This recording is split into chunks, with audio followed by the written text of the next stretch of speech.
Yeah, so I grew up in Virginia, in a very small city in southeast Virginia, not far from, about 40 minutes south of Virginia Beach. I grew up, yeah, in a really small town, could not wait to get out. Um, So I am from just a short jaunt away from Chattanooga. I'm from 45 minutes away. I also could not wait to get out, but then I moved super close, so it's fine.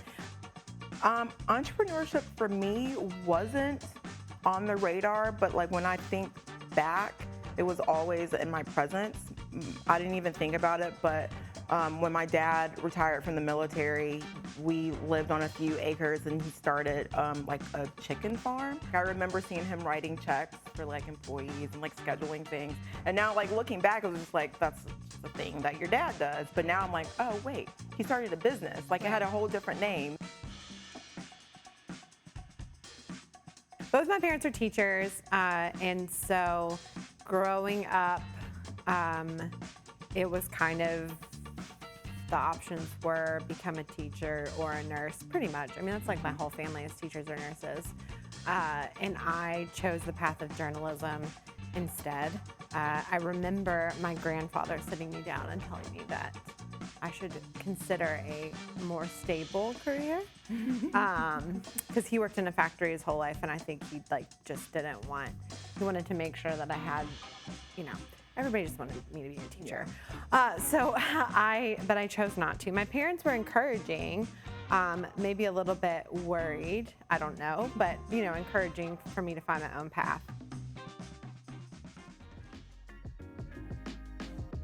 So when I moved here, I still had a place in Atlanta, and so I stayed with the then boyfriend for a little bit and decided that since I'm in this new city, I don't want to live with him. I want to try to meet friends, and so I was like, I need an apartment. And I went to look at an apartment, and Jennifer is the one who toured me around the apartment. And so for the first couple of years of me living here, she was my property manager, and that's how we met. When I went to sign the lease and get the keys, we were kind of like, oh no, we should be friends. But I actually do remember giving the tour and walking around and thinking that her then boyfriend, now husband, John, as his name is, was very funny. Like I was like, this guy is funny.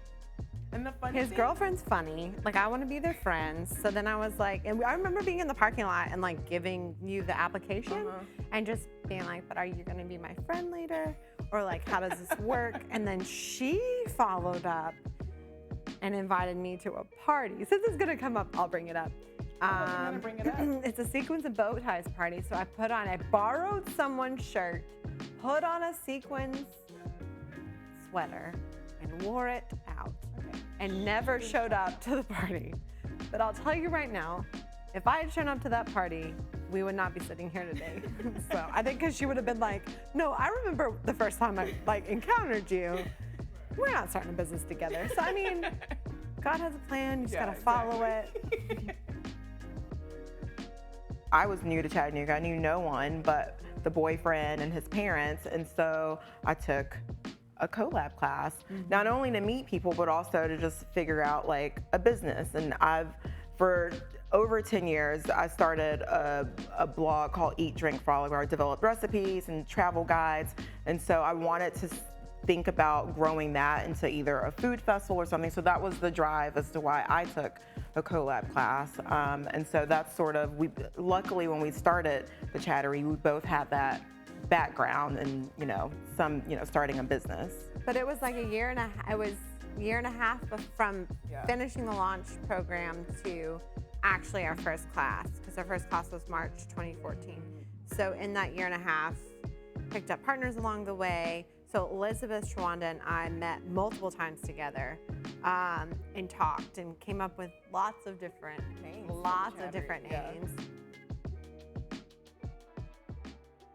So the Chattery, we're a nonprofit that focuses on fun, affordable, and accessible learning experiences for adults.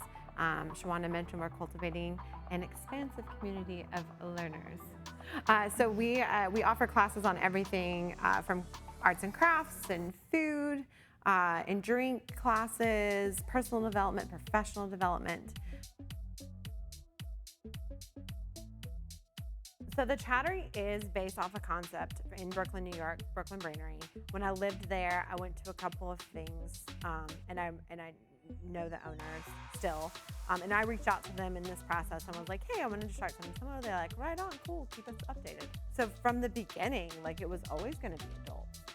We saw that there was opportunities for children, and yes, there needs to be more opportunities for children. I'm not going to negate that, but very often the conversation is, well, kids never got this, the parents of these children never got this education, so we want to make sure that the kids get this education. I'm like, well, are the parents living? Yeah.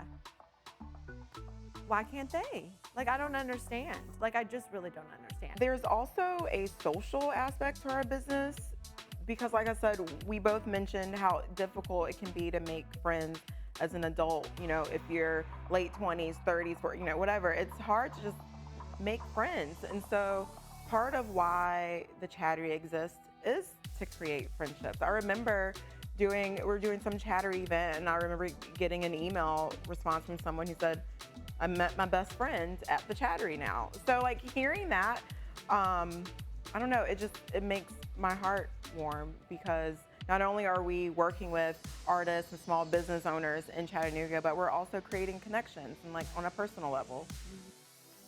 Yeah, we did not have a location, so we popped up in different businesses. So Cadence Coffee, when they were on Patton Parkway, we did calligraphy classes and lots of classes there. We popped up in people's boardrooms, anywhere that would have us. And honestly, I mean, that eliminated overhead for us because we didn't pay rent.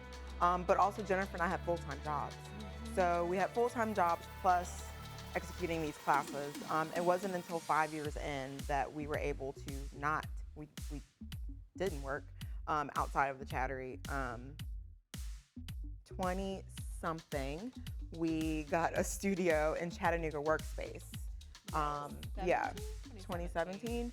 Yeah, we got a studio in Chattanooga Workspace, which housed a variety of artists in Chattanooga. It was an awesome place for us to be because a lot of those artists that rented studios also became teachers or students at the Chattery. So we had a space there, but we outgrew it, which was a great problem to have. We knew that we wanted and needed to grow as an organization, and if we were going to do this, we needed to take a leap and perhaps get a space of our own. But you can't just get like free spaces. You have to like pay rent. Apparently. Imagine that. And so that's when we launched our crowdfunding campaign to help us get to the next step. The crowdfunding campaign was specifically called appropriately. We need space. Yeah, we need space. but us being us, we made jokes about needing space. Yeah. You know. We're like, wait, not from you. Like we actually need like a space for learning. Right. So yeah.